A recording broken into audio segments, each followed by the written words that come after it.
안녕하세요, 달라TV입니다. 오늘은 3만 킬로미터를 제가 이 볼보 XC90과 함께 하고 있는데요. 그래서 3만 킬로미터 시승기를 간략하게 남겨보려고 합니다. 제가 2020년 2월 달에 차량을 출고해서요, 지금 2021년 5월 18일이죠. 네. 그럼 거의 1년 3개월이 조금 넘는 기간에 3만 킬로를 넘게 타게 됐어요. 계기판 잠깐 보여드리자면 이제 3만 665킬로를 막 지나고 있네요. 네, 1년 3개월에 3만 킬로면 사실 짧은 주행거리는 아닌 것 같아요. 그래서 많은 분들이 좀 보시고 도움이 되시지 않을까 라는 생각이 들어서 간략하게 3만 킬로미터 주행기를 좀 남겨보려고 합니다. 첫 번째는 승차감인데요. 승차감에 있어서는 뭐 개인적으로는, 그리고 또 저희 가족들은 모두 다 정말 만족하고 타고 있습니다. 그 말인즉슨 1열 운전석과 조수석, 그리고 2열까지 크게 승차감 자체로는 정말 마이너스 되는 점수는 없는 것 같다, 이렇게 말씀을 드리고 싶고요. 제가 뭐 굉장히 되게 까다로운 입맛을 가졌다거나 굉장히 까다로운 막 그런 스타일의 성향이 아닌 그냥 대한민국 표준 무딘 남성 스타일이기 때문에 그럴 수도 있는데요. 기본적으로 에어 서스펜션을 통한 이 차량의 잔진동이라던가 혹은 도로 노면에 올라오는 또 잔진동을 아주 무난하게 잡아주고 있기 때문에 기본적으로 주행에 있어서 승차감이 너무 만족스러운 수준인 것 같아요. 특히 이제 장기간 운전을 하게 되는 경우가 있잖아요. 고속도로가 됐든 혹은 저 같은 경우 출퇴근 거리가 약 80-90km 정도 되기 때문에 또 짧은 출퇴근 거리는 아니거든요. 이렇게 출퇴근을 할 때 고속도로가 됐든 시내 주행이 됐든 굉장히 부드러운 승차감을 구현을 해주고, 또 플러스 소소하지만 마사지 시트라던가 통풍 시트라던가 이런 또 편의 기능으로 인해서 굉장히 제 나름대로는 오너 드리븐으로서는 굉장히 만족하면서 타고 있다라고 말씀을 드리고 싶고요. 차량을 구매하기 전에는 사실 좀 고민을 했던 부분이기도 했어요. 사실 벤츠냐 볼보냐 이렇게 좀 고민을 했었기 때문에. 하지만 지금은 벤츠보다는 볼보가, 특히 이제 GL2보다는 XC90 T8이 훨씬 저에게는 주관적으로는 굉장히 만족스러운 그런 승차감과 주행감을 나타내주고 있다고 말씀을 드리고 싶습니다. 두 번째로는 반자율 주행 능력인데요. 제가 예전에 한번 리뷰를 했던 적이 있어요. 반자율 주행이 사실 볼보가 독삼사 차량 완성차 업체라든가 테슬라를 제외한 모든 완성차 업체 중에서는 반자율 주행 능력이 가장 뛰어난 것 같다, 이렇게 말씀을 드린 적이 있는데요. 그것 또한 아직도 유효한 것 같아요. 제가 X5 452로 반자율 하는 것도 한번 봤는데 사실 정말 핸들을 단단하게 잡아주고 커브에서도 완곡하게 정말 부드럽게 양쪽 차선을 같이 타고 코너를 돈다라는 느낌까지 받은 건 볼보가 유일했던 것 같아요. 그리고 저희 집에 와이프 차가 있지만 BMW 520i 같은 경우는 정말 한쪽 레인만 타고 도나 싶을 정도로, 그래서 레인에 가까워지면 툭 들어가고 또 가까워지면 툭 들어가고 이런 느낌이 있었기 때문에 좀 약간 불안전하게 느꼈었는데, 그래서 볼보의 반자율 주행 능력은 특히나 이제 3만 킬로를 타보니 고속도로에서 참 큰 역할을 하기도 하고요. 또 길이 막히는 시내에서 또 엄청난 역할을 하기도 합니다. 이게 시내에서도 또 빛을 발하는 게 뭐냐면요, 시내에서는 잦은 차선 끼어들기가 발생하죠.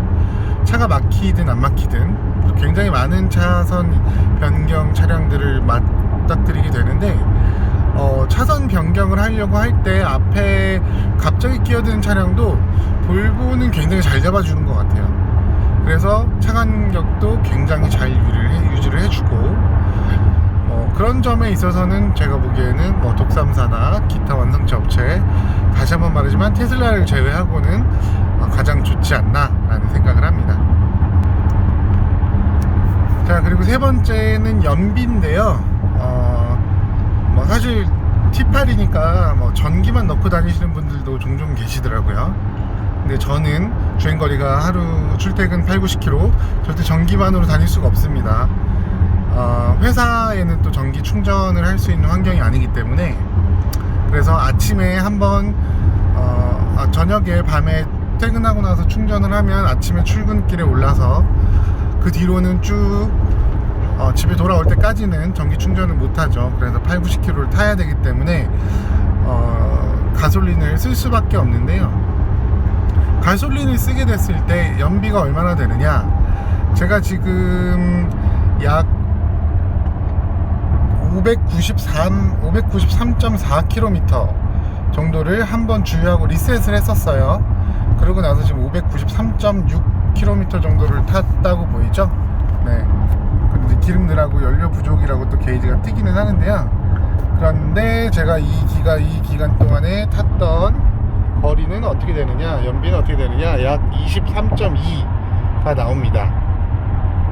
네, 23.2라고 하는 숫자는 23.3 뭐 이렇게 나오죠. 지금 사실 순수하게 뭐 기름만 떼어서 이렇게 가는 건 아니죠.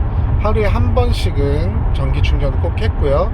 주말 같은 경우는 거의 전기 충전만 해서 다니죠. 왜냐면 뭐 그렇게 멀리 갈 일이 없고 그렇기 때문에.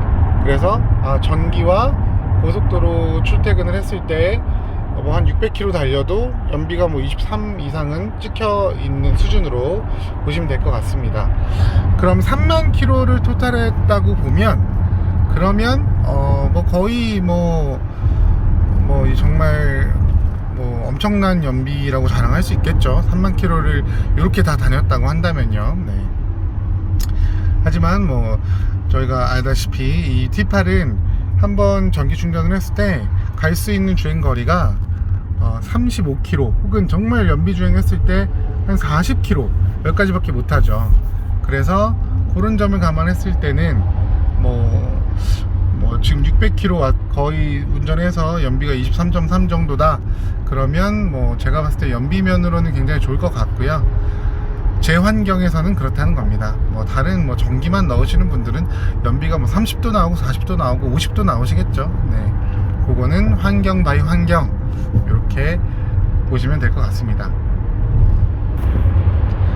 자, 그 다음은 차량의 출력, 네, 혹은 운동 능력을 좀 비교를 해봐 드리고 싶은데요.